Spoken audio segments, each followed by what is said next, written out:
No, you're absolutely right. So it's an AI company that was purchased by Mastercard about 4 years ago, which has accelerated some of the AI journey within Mastercard itself. So please go ahead and give us your perspective on TECH-CELERATION. Absolutely.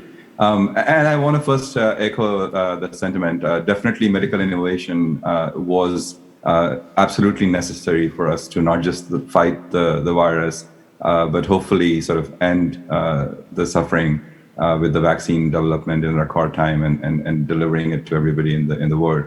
And so there is no denying that without any of those medical investments and innovation, we would not be talking about a pandemic in any kind of past tense at this point.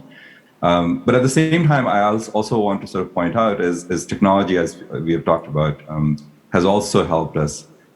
In some sense, the technology innovation and the acceleration in investment technology has been going on for at least about 3 decades, right? If you think about internet, mobile, cloud, AI, blockchain, all these technologies have come right after one another.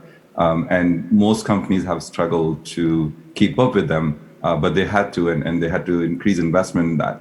And in some sense, pandemic not only sort of helped sort of accelerate some journey, but also allowed technology practitioner like me to prove to the world that it actually was a good investment for the last 3 decades, right? Because it could have easily not worked. It could have easily, we could have easily been in a situation where all this investment would have been come to naught in this kind of almost unprecedented. Nobody tested for a pandemic, right? There was very little that we could have guessed about this. But in at least my humble opinion, I think technology came out with flying colors. If you think about how almost overnight the entire world sort of went into a social distanced sort of lifestyle, which was very different from how the world was just the day before. Everything went sort of remote work, online learning, having sort of all the cooked food delivered to your doorstep, e-commerce rising. It almost, there was no time to prepare for that. And technology allowed us to cope and scale that very, very easily. And so in my mind, all the investment that was done before was actually really, really helpful in dealing with the pandemic. I could sort of not imagine how we would have survived if we didn't have all that available to us, which then meant because technology proved itself, it then allowed to accelerate even further. And my humble opinion again is that it is going to be even more prominent going forward, because even the ones who were sort of somewhat naysayer or skeptics in terms of technology investment will have to come on board, because there is no other way for them to be able to deal with both the pent-up demand, but also the expectation that consumers will have going forward for almost everything to be a lot more digital. And coming to AI in particular, I think there was a lot of question in the last few years about overpromise and hype versus reality. And if you search sort of hype versus reality AI, there will be like tons of articles in 2018, 2019. And the fear was that we might go back to the sort of AI winter, which happened with many times this sort of overpromise of AI technology in the past. And again, that maybe we have not fully addressed that. I think the debate might continue in the future. But one thing, it was very clear that AI played a very key role in our lives in the last couple of years. Not only just for predicting how the pandemic is going to sort of come out, all the models created to predict the virus spread, what the impact on the life is going to be, how the mobility of society actually was impacting the spread or not, and what kind of precaution measures that can be taken based on all that kind of stuff. That was essential. But also, as I mentioned, all sort of this physical interactions changing to digital interactions in many cases overnight was sort of on the back of some of the AI technology to scale it to protect it. Particularly if you think about all the sort of risk management, fraud management, many of that is governed by AI. And then also personalize it. It was almost impossible to mimic the physical interaction and how that sort of is much more personal into a digital interaction without some of the AI technology that are available to us. And so it definitely sort of proved itself again that we could do those things seamlessly and scale to the level that was needed.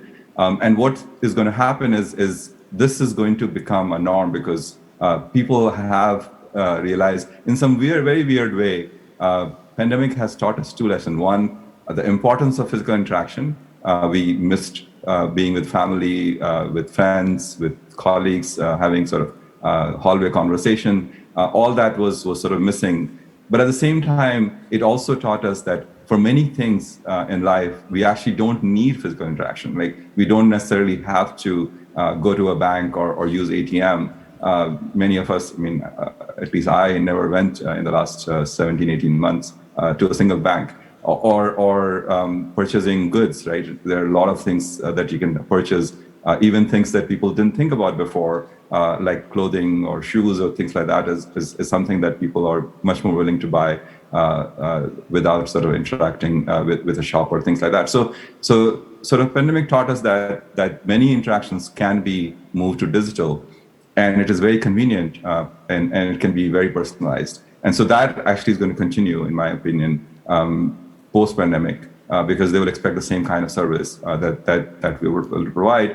And in some sense, we will have to make it even more compelling going forward. And that's why technology investment is going to accelerate even more, because during pandemic, in some sense, there was some license for people to take out sort of half-baked products because consumers were willing to give a little bit of leeway and deal with some inconvenience if the application didn't work fully, or if they had to wait an extra minute to complete a transaction. But as things sort of come back from out of pandemic, there is going to be expectation that all these things will become seamless, and so therefore there is going to be even more investment to make some of these things as seamless as possible.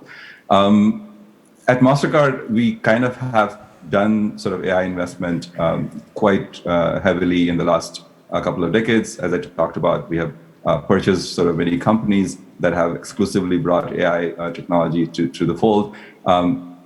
Our strategy has been sort of built on 5 pillars. We won't have time for all 5 pillars, I'm afraid. We're very I was just going to sort of mention that kind of allows us to bring AI to everything that we do, whether it is all the services that we offer, particularly some of the identity solutions that is very critical as you start sort of having more digital identity that has to be verified, using sort of, again, AI, behavioral aspects of it, or face recognition or voice recognition, to all the way to having everything that MasterCard does internally with HR and marketing and everything else driven by AI as well. And I think that is going to be norm going forward for most organizations, where they have to think about AI not as one solution or one aspect of what they do, but everything that the company is doing that.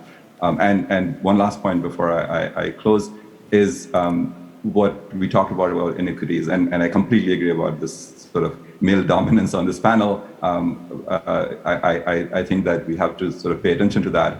And in some sense, AI already has started sort of looking at that, and it is going to be a lot more going forward, where we have to think about the biases and inequities that can be created if we start having models do decisioning. And it has to be something that we have to analyze extremely carefully, both as a practitioner, but also from a government perspective in terms of regulations. And I'm glad that there is already activity in that area that is going to continue.